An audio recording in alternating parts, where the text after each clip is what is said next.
گفتید که همین بچه‌م بسیار نماز تیز میخوند. چند بار در وقت نمازش هم گفتم نمیفهمد. همینه چه خیل کنم من؟ به حد نمازش تیز میخوند.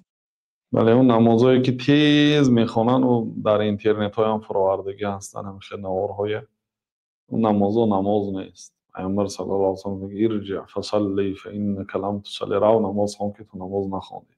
ارکانو به جا آوردن نکن. سمع الله لمن حمیده ربنا ولک الحمد، این از همه کمترینش واجبش اینقدر. بعد ربنا ولك الحمد حمدا كثيرا طيبا مباركا فيه ملء السماوات وملء الأرض وملء ما بينهما وملء ما شئت من شيء بعد. یعنی طولانی ذکر میکنید، راست میستید. بعدی سمع الله. من مویس ویدیو دیگه هستم از رکوع نیم تا میخستن، اصلاش رکوعشون هم پر نه، این خیلی رکوع میکردن.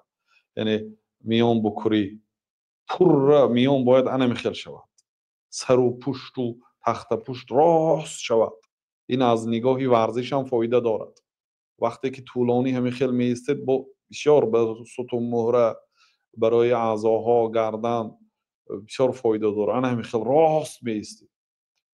بعد وقتی که سمع الله لمن حمیده ربنا لك الحمد پر راست میستید.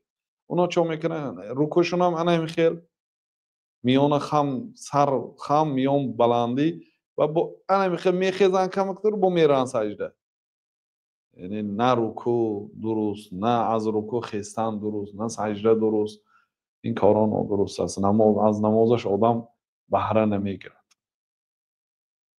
ببینید وقتی که سحر میخیزید 2 رکعت نماز میگذارید، تمامی حرکت ها در بدنتون دیده میشد. همه رکن های نماز به جا بیارید، بعد اون نماز هم ثواب میدهد هم نتیجه نیک میدهد.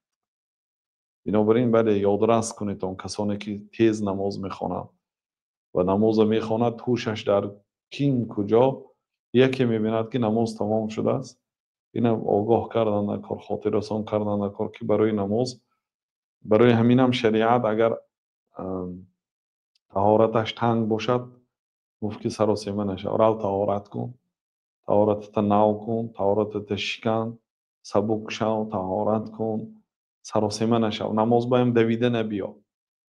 باید به نماز پیامبر صلی الله علیه و سلم گفتن که وقتی که دیدید که قامت گفته شد شما نماز به دویده نبیتون، بلکه به نماز در حالت آرامی و راه گشته بیتون. پیاده یعنی راه گشته بیتون، راه رفت، دویده نه.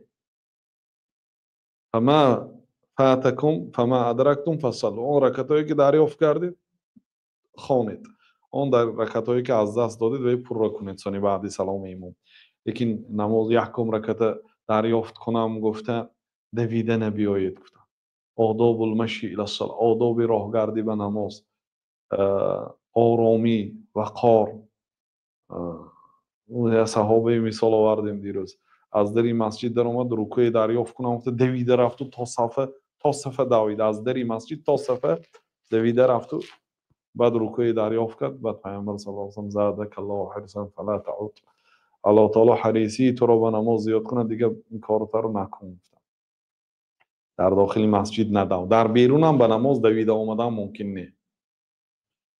برای آنکه آدم وقتی که دویده میبود بعد در نماز حنصره میش میکند، خستگیش بعد معلوم میشد و نماز آرامی طلب میکند.